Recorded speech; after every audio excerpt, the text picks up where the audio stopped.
शरद पवार नेमकं काय करणार असा या क्षणाचा महाराष्ट्राला पडलेला प्रश्न. ते पंतप्रधान नरेंद्र मोदी यांच्याकडे व्हाया गौतम अदानी जाणार की ते काँग्रेसमध्ये विलीन होणार. 1978 साली त्यांनी पुलं स्थापन केली, मुख्यमंत्री झाले. त्यानंतर 1986 साली राजीव गांधी यांच्या उपस्थितीमध्ये त्यांनी पुन्हा काँग्रेसमध्ये प्रवेश केला. आता काँग्रेसचं नेतृत्व करत आहेत राहुल गांधी. आता राहुल गांधींच्या नेतृत्वाखाली जी काँग्रेस आहे त्याच्यामध्ये शरद पवार विलीन होणार का असं देखील बोललं जात आहे. असा प्रश्न आहे. मग सुप्रिया सुळे बाकीचे नेते आपापल्या पद्धतीने त्याला तितकीच राजकीय उत्तरं देत आहेत. या सगळ्या एकूण परिस्थितीवर शेषराव चव्हाण हे अतिशय जाणकार व्यक्तिमत्व आहे, ज्यांनी पद्मविभूषण शरद पवार एक अनाकलनीय व्यक्तिमत्व असा ग्रंथ लिहिलेला आहे. या ग्रंथामध्ये काँग्रेसमध्ये विलिनीकरण आणि एकूण काय संदर्भ आहेत त्यांनी ते दिलेले आहेत. मग शेषराव चव्हाण सर, मी तुम्हाला विनंती करणार आहे की तुम्ही सविस्तर याविषयी बोलाच, परंतु दर्शकांना माझी विनंती की चॅनल सबस्क्राईब करावं आणि आपल्या प्रतिक्रिया बिनधास्तपणे नोंदवाव्या. याच्या आधी देखील ही शक्यता महाराष्ट्रामध्ये जर कुणी बोलून दाखवली होती तर ती शेषराव चव्हाण यांनी, की शरद पवार हे काँग्रेसमध्ये विलीन होऊ शकतात असं त्यांनी वक्तव्य केलं होतं. आणि त्या संबंधीचा एक व्हिडिओ या चॅनलवर आपल्याला बघायला मिळेल. तर शेषराव चव्हाण सर, तुम्ही सांगा, आता पुन्हा एकदा ती चर्चा सुरू झालेली महाराष्ट्रामध्ये की शरद पवार काँग्रेसमध्ये विलीन होणार. हो, हे बघा, ही तर चर्चा चालतच राहिलेली आहे आणि त्या दिशेने जिथे विचार होतही राहिलेला आहे. परंतु परवा जी 3-4 दिवसापूर्वी इंडियाची जी मीटिंग झाली, त्या मीटिंगनी जे एक कलाटणी घेतली. कलाटणी काय घेतली की ममता बॅनर्जी हिच्या बंगालमधील पराभवामुळे तिला सुद्धा आता काँग्रेसमध्ये जाण्याची इच्छा निर्माण झालेली दिसते. आणि त्या इच्छेला बळकटी जी आहे, सोनिया गांधींनी तिला जी ऑफर दिली की तुम्ही काँग्रेसमध्ये या आणि तुम्हाला उपाध्यक्ष करू, ही जी घटना झाली त्यामुळे आता काँग्रेसमध्ये निरनिराळे जे पूर्वीचे पक्ष होते छोटे छोटे आणि जे बाहेर पडले, त्यांच्यामध्ये आता हा विचार प्रवाह जोराने सुरू झालेला असते की आपण आता काँग्रेसला परत जॉईन व्हावं. आणि ती तीच जी आहे थिंकिंग शरद पवारच्या मनात सुद्धा बळकटी जोर घेत असताना दिसत आहे. शरद पवार आतापर्यंत माझ्या हिशोबाने द्विधा मनस्थितीमध्ये होते. द्विधा मनस्थिती अशी होती त्यांची की अंतर्गत मन त्यांचं जे सबकॉन्शियस माइंड हे काँग्रेसमध्ये जावं असं या बाजूने होतं. पण वरचं माइंड जे आहे कॉन्शियस माइंड, त्या कॉन्शियस माइंड मध्ये त्यांना संभ्रम होता की जावं की नाही जावं, जावं की नाही जावं, गेलं तर काय होईल, नाही गेलं तर काय होईल, अशी जी त्यांची विचार करण्याची सखोल विचार करण्याची प्रवृत्ती आहे, त्या प्रवृत्तीमुळे ते निर्णय घेण्यापत येऊ शकत नव्हते. पण आता ज्या महाराष्ट्रामध्ये आणि देशामध्ये घडामोडी होत आहे, ज्या टर्निंग पॉइंट आहेत असं मला वाटतं. महाराष्ट्रात काय टर्निंग पॉइंट आहे? आतापर्यंत हे जे 27वा राष्ट्रवादीचा वर्धापन दिन झाला, त्या दिवसापर्यंत दोन्ही राष्ट्रवादी एक होतील, विलीन होतील असं वाटत होतं आणि अशी शक्यता प्रबळही होती. आणि मलाही तेच वाटत होतं की दोन्ही राष्ट्रवादी जे एकत्र होतील. परंतु दोन्ही राष्ट्रवादींनी आपापले स्वतंत्र वर्धापन दिन साजरे केले. आणि ह्या वर्धापन दिन साजरा होण्यापूर्वी एक महत्वाची डेव्हलपमेंट झाली माझ्या दृष्टीने, की जी सुनित्रा पवारची जी राज्यसभेची जागा रिकामी झाली होती, त्या जागेवर कोणाचं नामांकन करावं. नामांकन मध्ये भुजबळ आघाडीवर होते. भुजबळांना जायची इच्छाही होती, पाठवण्याची इच्छाही होती. पण भुजबळांनी जी शेवटच्या क्षणी अट टाकली की माझ्या जागी जे माझ्या पुतण्याला तिकीट द्यावं, आमदार करावं आणि त्याला मंत्री करावं, ही अट टाकली. आणि या अटीने जे सगळं पिक्चर बदललं. दिल्लीश्वरांनी अट मान्य केली नाही आणि त्या 24 तासामध्ये इतक्या झटापट घडामोडी झाल्या की प्रफुल्ल पटेलनी आपला डाव साधून घेतला. त्यांनी त्याचा जो एकनिष्ठ कार्यकर्ता किंवा नेता काय म्हणायचं म्हणा होता, त्याला तिकीट मिळवून दिलं, राजेंद्र जैनला. आता इथं मला जे दिसतं ते हे की सुनेत्रा पवार आणि पार्थ पवार हे देखील हतबल झालेले दिसले. त्यांनी प्रफुल्ल पटेलनी असं तत्काळ प्रफुल्ल पटेल असं काही केलं की यांच्या समोर ते नाव स्वीकारण्याशिवाय पर्यायच ठेवला नाही. परंतु याचे दुर्गामी परिणाम माझ्या दृष्टीने असे होतील की प्रफुल्ल पटेल आणि सुनील तटकरे हे आपली पकड जे आहे घट्ट करत राहतील आणि दिल्लीच्या मदतीने सुनेत्रा पवार आणि पार्थ पवार यांना खेळवीत राहतील, त्यांचा उपयोग करत राहतील. आता त्यांचा उपयोग मी तुमच्या पॉइंटवर नंतर येतो, एवढा पॉइंट सांगून ही बॅकग्राऊंड आहे. पॉइंट हा आहे की त्यांच्या समोर असा पर्याय ठेवलेला दिसतो मला की तुम्ही जर महाविकास आघाडीमध्ये सॉरी विलीन जर झाला तर तुम्हाला महायुतीच्या बाहेर जावं लागेल. आणि महायुतीच्या बाहेर जाणं म्हणजे तुम्हाला तुमची उपमंत्री पदाची जी पोझिशन मिळालेली आहे ती गमवावी लागेल. आता तुम्ही चॉईस करा की तुम्हाला मुख्यमंत्री म्हणून राहायचं का फक्त आमदार म्हणून राहायचं. असं त्यांच्या समोर जे पेच निर्माण केलेलं दिसतो. तसाच पेच जे आहे पार्थ पवारकडे केलेला दिसतो. पुण्याच्या जमिनीचा घोटाळा का इथं राहणे, महायुतीत राहणे. आणि ह्या दोन्ही याच्यात आल्यामुळे मला असं दिसायला लागलंय की अनाजीपण आणि दिल्लीच्या मदतीने हे विलिनीकरण होऊ देणार नाही. आणि हे विलीकरण होणार नाही असं गृहीत धरून मग या काँग्रेसमध्ये विलिनीकरणाकडे येतो मी. मग आता शरद पवारकडे काय पर्याय राहणार आहे की काँग्रेसमध्ये आपण परत जावं. आणि जी सगळी एक सगळ्यांना जी अपेक्षा आहे, आशा आहे आणि आग्रही करायला लागलेले आहे की शरद पवारने काँग्रेसमध्ये जावं. मलाही असं वाटतंय की शरद पवारनी आता ही राईट टाइम आहे, राईट मोमेंट आहे की काँग्रेसमध्ये विलीन व्हावं आणि इंडियाचे जे ताकद आहे ती ताकद वाढवावी. आणि शरद पवार गेल्यामुळे इंडियाची ताकद जी आहे ती निश्चितच वाढेल. त्यांनी उघड जाण्याची भूमिका घेतली तर इतर छोटे छोटे लोक जे आहे ते सुद्धा पटापट जे आहे काँग्रेसमध्ये यायला सुरुवात होतील असं मला वाटतं. आणि या सगळ्या घडामोडी ज्या आहेत या सगळ्या घडामोडी या 15 दिवसातच होतील नाही, आता हे असं बघा मला सर, दिसतंय. ऐका. हा हा. काँग्रेसमध्ये म्हणजे आता मधला हम्म, तर राष्ट्रवादीची स्थापना वगैरे ते 10 हे वर्ष गेलेलेच, हम्म, जवळपास 27 वर्ष. हम्म. काय हो. आता हो. या 27 वर्षामध्ये बरीच परिस्थिती बदललेली आहे.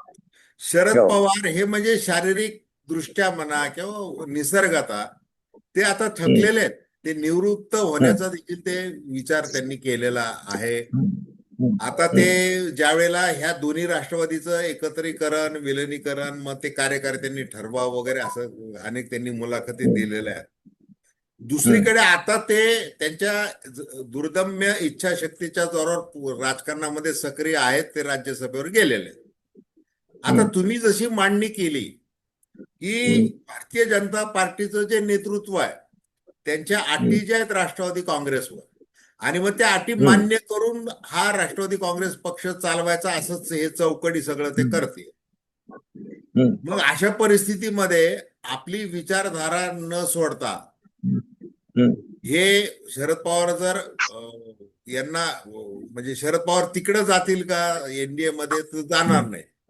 मग नाही. जर सत्ता सोडून मग तुम्ही ते वेगवेगळे सुनेत्रा पवार किंवा पार्थ पवार यांच्यावर काय बंधन आहे, चौकशीचा ससेमिरा हम्म, पुन्हा लागेल वगैरे वगैरे ते जे हम्म, सांगितलेलं.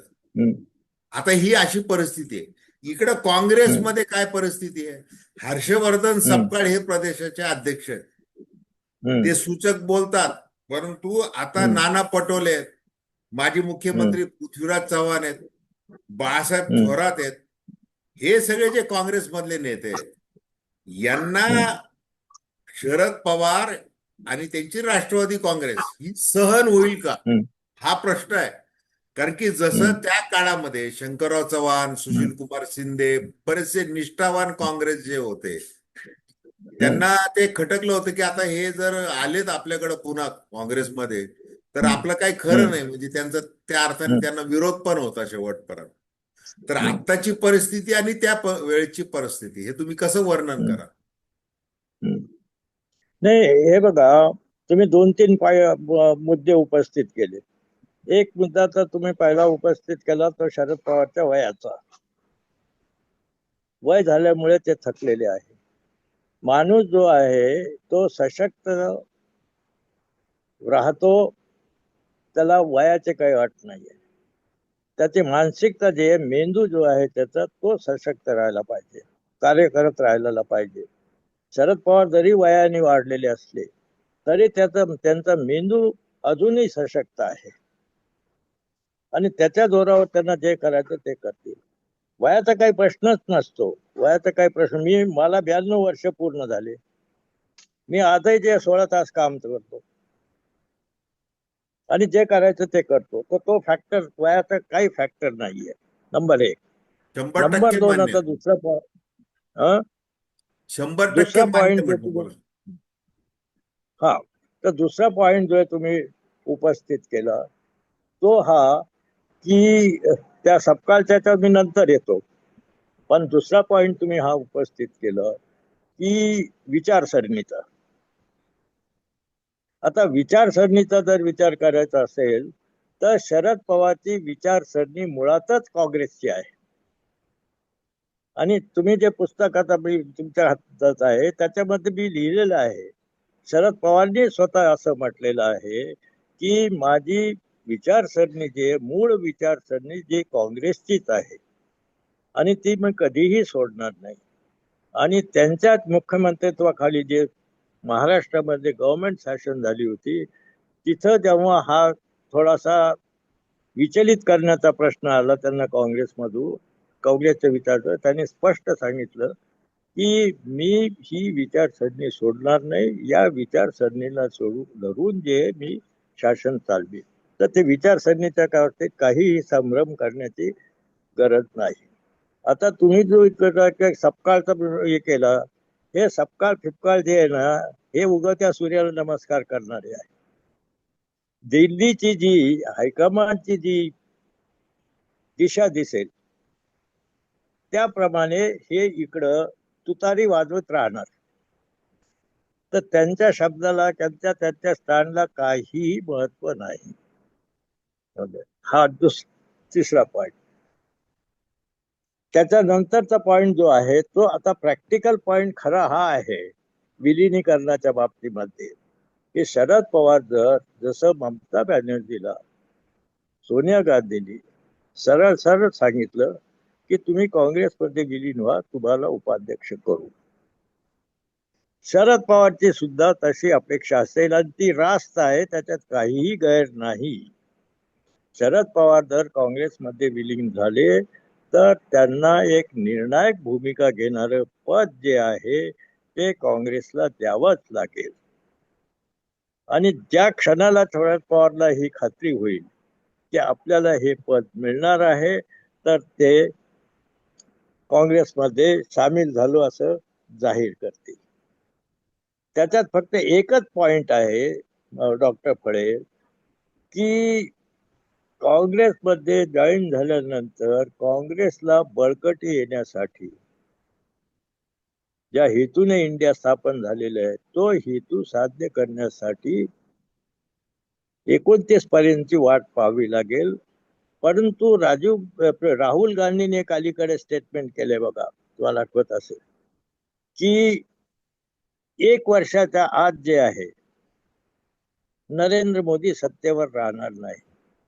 त्याचे त्यांनी कारण जी एक बैठक मागे झाली त्या बैठकीमध्ये दिलेले आहेत. आणि ते जर हे इंडिया गठबंधननी त्याच्याप्रमाणे जर पावलं उचलली तर ही शक्यता दाट आहे की मोदीला 1 वर्षाच्या आत जे पाय उतार व्हावं लागेल. आता हे politics is a game of काय म्हणतात तसं आहे ते. आता हे प्यादे कसे किंवा कार्ड कसे हे करतायत त्याच्यावर सगळं बरं अवलंबून आहे. सर, पण ऐका हा ऐका सर, तुम्ही ते नंतर हा कंटिन्यू करा. मला हे प्रश्न हम्म, विचारण्याचा मोह आवरत नाहीये. एक हम्म, लक्षात घ्या, शरद पवारांचं राजकारण जे आहे हम्म, त्यांच्या नेहमी क्रेडिबिलिटी, विश्वासार्हतेवर नेहमी प्रश्नचिन्ह राहिलेलं आहे पहिल्यापासून. हम्म, हम्म, जसं आज बघा, त्यांनी हम्म, 1 महिनाभरापूर्वी असं वक्तव्य केलं की हम्म, पंतप्रधान नरेंद्र मोदी हे जे परदेशात हम्म, दौरे करत आहेत त्याच्यामुळे भारताची मान हम्म, उंचावली जात आहे, असं त्यांचं एक बोलणं होतं. हम्म, हम्म, दुसरीकडे काल त्यांनी वर्धापन दिनाच्या निमित्ताने अजून एक असं वक्तव्य केलं की हम्म, हे महागाई जी वाढतीये सारखी सातत्याने टप्प्याटप्प्याने तर हम्म, याच्यातून सरकार काही सुटका करून घेऊ शकणार नाही, याची राजकीय किंमत हम्म, यांना मोजावी लागणार आहे. हम्म, म्हणजे एकदा ज्या वेळेला नरेंद्र मोदी हे सर्व पक्षीय बैठक वगैरे घ्यावी, यांनी असं हम्म, सुप्रिया सुळेंनी आग्रह धरणं, त्यांनी कौतुक करणं, पुन्हा हम्म, दुसऱ्या वेळेला हे बोलणं. हम्म, आणि आता जर आपण कालच बोललो की पंडित जवाहरलाल नेहरू यांच्याशी तुलना वगैरे, हे सगळं ते योग्य हम्म, होणार नाही असं एकदम वेगळं हम्म, त्यांनी बोलणं. म्हणजे एकूण हम्म, त्यांचा जो सूर आहे की तो काँग्रेस निष्ठ असा सूर आहे, जसं तुम्ही सांगितलेलं. दुसरीकडे ते हम्म, असं बोलतात. त्याच्यानंतर गौतम अदानींच्या संदर्भात राहुल गांधी यांनी वेळोवेळी गेल्या काही वर्षांमध्ये जे काही आरोप केले ते खोडून हम्म, काढण्याचं काम शरद पवारांनी केलेलं आहे. हम्म, असं हे सगळं होत आलं, म्हणजे ते काय त्यांचं हम्म, समजतच नाही की ते नेमकं कोणत्या हम्म, याला हे हम्म, करणार आहे. मला हम्म, एक पटतंय तुमचं की हम्म, गांधी नेहरूंची विचारधारा याच्याशी ते ठाम राहिलेले आहेत. हम्म, भलं त्यांनी ते बंड केलं पूर्वचं सरकार वगैरे, हे सगळ्या गोष्टी हे मान्य जरी केल्या तर त्यांनी हम्म, त्यांच्या घरामध्ये म्हणजे शेकापची हम्म. विचारसरणी होती. त्यांचे हो बंधू, तुमच्या पुस्तकामध्ये ते दिलेलं आहे सगळं बोलले. हो तसं असताना देखील त्यांनी काँग्रेसची विचारसरणी हम्म, मान्य करून त्या दृष्टीने यशवंतराव चव्हाणांच्या मार्गदर्शनाखाली त्यांनी त्यांचं कारकीर्द सुरू केली. हम्म, तर शरद पवारांच्या विश्वासार्हता आणि बळकटीकरण नेमकं कुणाला आता पाहिजे? म्हणजे हम्म, काँग्रेसचे आता जवळपास 96-97 खासदार आहेत. एक प्रबळ हम्म, विरोधी पक्ष म्हणून आहेत, ते त्यांना विरोधी पक्ष नेता पद मिळालेलं आहे, जे पूर्वी नव्हतं हम्म, मिळालं मागच्या टर्म मध्ये, आता मिळालेलं आहे. हम्म, आणि हे हम्म, भारतीय जनता पार्टी जसा राष्ट्रीय पक्ष आहे तसं काँग्रेस पक्ष आहे सगळ्या राज्यांमध्ये. भलं तो आता कुठे सत्ता हम्म, आहे नाही हा भाग राहू द्या, परंतु तो राष्ट्रीय हम्म, पक्ष आहे. अशा परिस्थितीमध्ये शरद पवारांची जी राष्ट्रवादी काँग्रेस, त्याची हम्म, जी काही राज्य म्हणजे 8 खासदार आहेत आणि 10 आमदार आहेत, अशा हम्म, म्हणजे बळकटी नेमकी कुणाला मिळणार आहे म्हणजे, आणि त्याच्यातून काय नेमकं साध्य होणार आहे, आणि ते साध्य झालं हम्म, तर हे टिकणार का, असा प्रश्न आहे. हम्म. हे बघा, तुम्ही जो क्रेडिबिलिटीचा प्रश्न काढला त्याला इंग्रजीमध्ये बघा, एकच वाक्यात सांगतो मी. दाय नेम इज शरद पवार.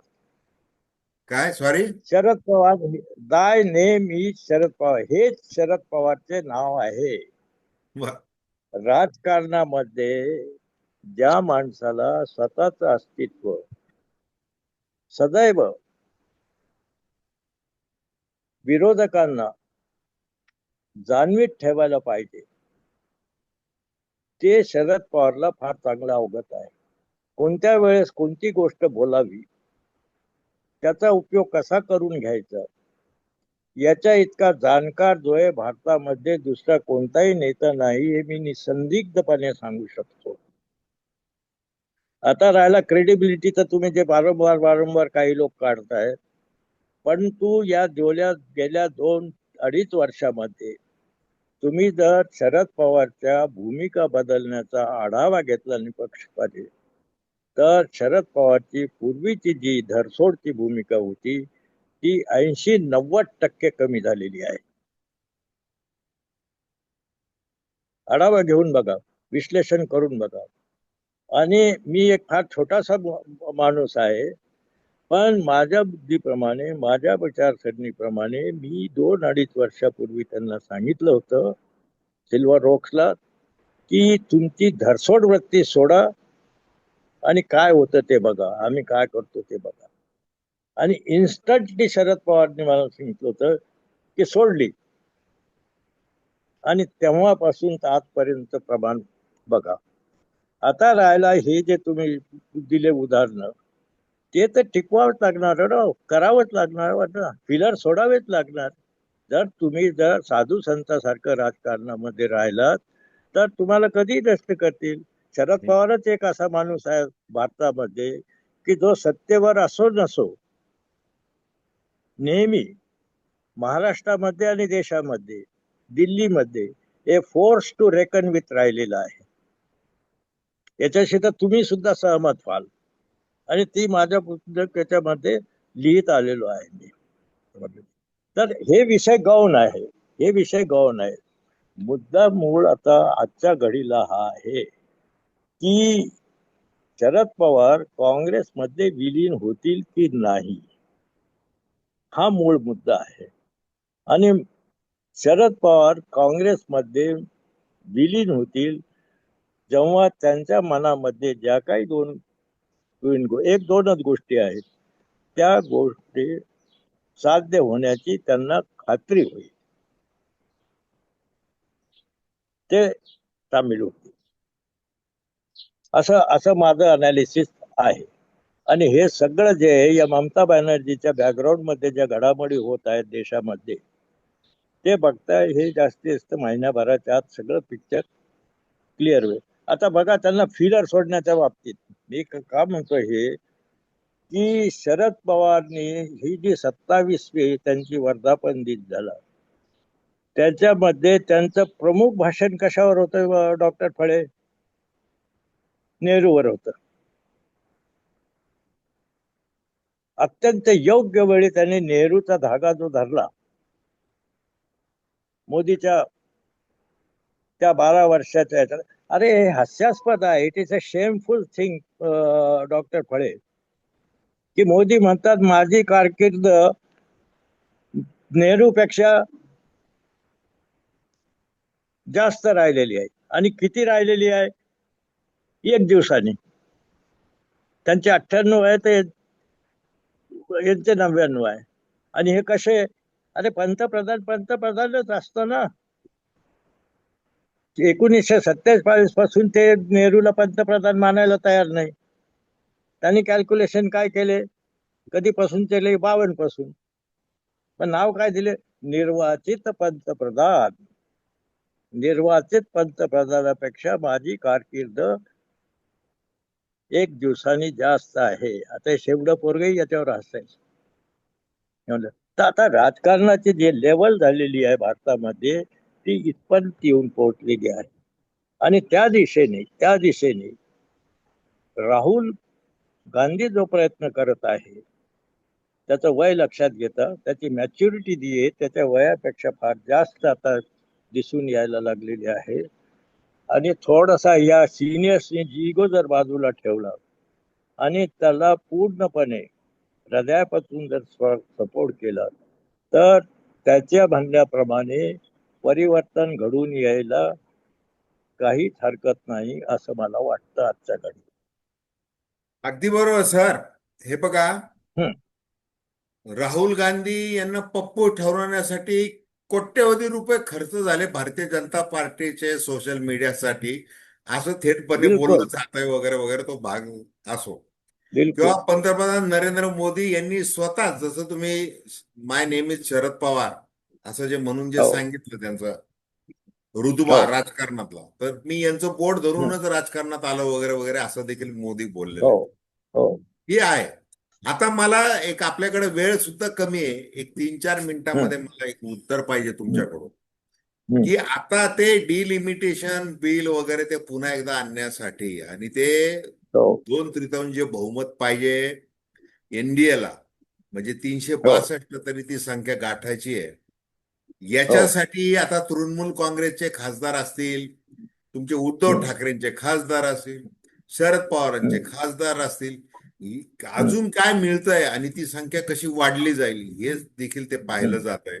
त्या दृष्टीने हं. मोठमोठे ऑपरेशन, आता मुळातलं ऑपरेशन म्हणजे लोटस ऑपरेशन, म्हणजे हो. त्यांना बॅगा द्या, खोके द्या, सगळं द्या वगैरे वगैरे, आणि त्यांना कायदेशीर हं, संरक्षण पण द्या हं, सगळ्या पद्धतीचं, तर ते पण द्या, आणि कसंही करून ते बिल आणायचं आणि हे करायचं.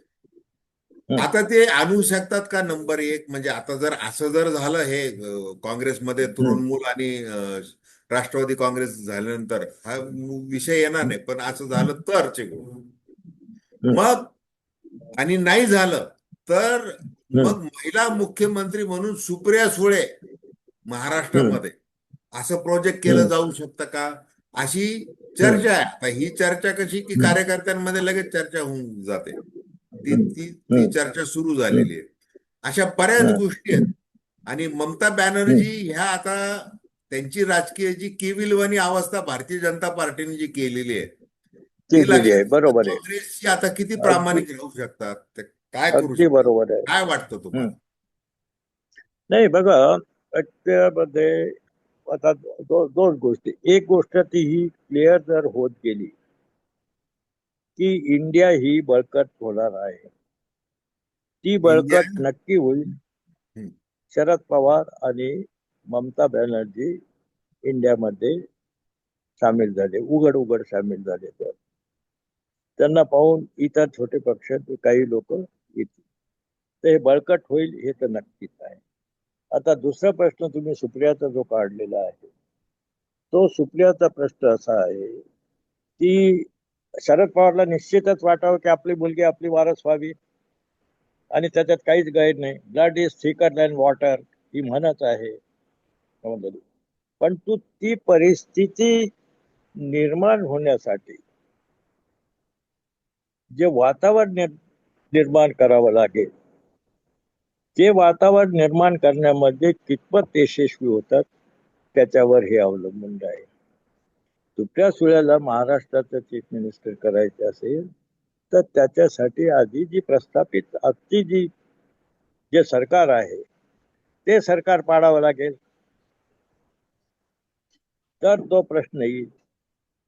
ते नाही ते नाही, हे कितपत आत्ताच साध्य होईल. म्हणत नाही मी, हे ह्या गोष्टी काय आत्ता व लगेचच्या गोष्टी नाहीये.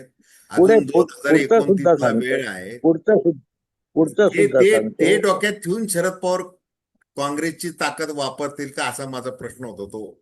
अजून ते काही नक्कीच इतक्या वापरतील. घाईघाईने होणार नाही. आणि ते इतकं मोठं नक्की. सरकार आहे, बहुमताचं हे महायुतीचं, ते तसं मला म्हणायचं. अगदी बोला. नक्कीच वापरतील. ती परिस्थिती निर्माण करतील. ती परिस्थिती निर्माण केल्यानंतर सुप्रियाला चीफ मिनिस्टर करतील. पण त्याला वेळ आहे, तुम्ही सुद्धा ऍग्री वेळ आहे. करता हम्म. की त्याला वेळ आहे, ते कधी होईल. पण तो त्या दिशेने विचार चालत राहतील. आजचा मूळ मुद्दा जो आहे, आता टाइमली पॉइंट जो आहे, तो टाइमली पॉइंट जो आहे, शरद पवारनी काँग्रेसमध्ये विलीन व्हावं की नाही, हम्म. हा हा मेन पॉइंट आहे आज. आता ते होण्यासाठी त्यांना जर ही खात्री पटली त्यांच्या मनामध्ये की माझं जे अस्तित्व आहे ते अस्तित्व तर राहीलच राहील, पण त्याच्याहून जास्त मला निर्णायक भूमिका तिथं मिळेल, ही जर त्यांना खात्री झाली तर ते हा निर्णय घ्यायला वेळ लावणार नाही. आणि जे डेव्हलपमेंट चाललेलं आहे ते डेव्हलपमेंट त्याच दिशेने चाललेले मला दिसतात. समजलं, यांना सुद्धा घेतलं तर यांना निर्णायक भूमिका देणारं पद द्यावंच लागेल, पोझिशन द्यावीच लागेल. ममता बॅनर्जी, शरद पवार, राहुल गांधी आणि बाकीचे जे सोनिया गांधी आणि बाकीचे जे पदाधिकारी आहेत, हे पदाधिकारी एकत्र आणण्याचा, मनापासून एकत्र आणण्याचा प्रयत्न केला जाईल. की आज बाबा एकच लक्ष ठेवा की परिवर्तन घडवून आणायचं.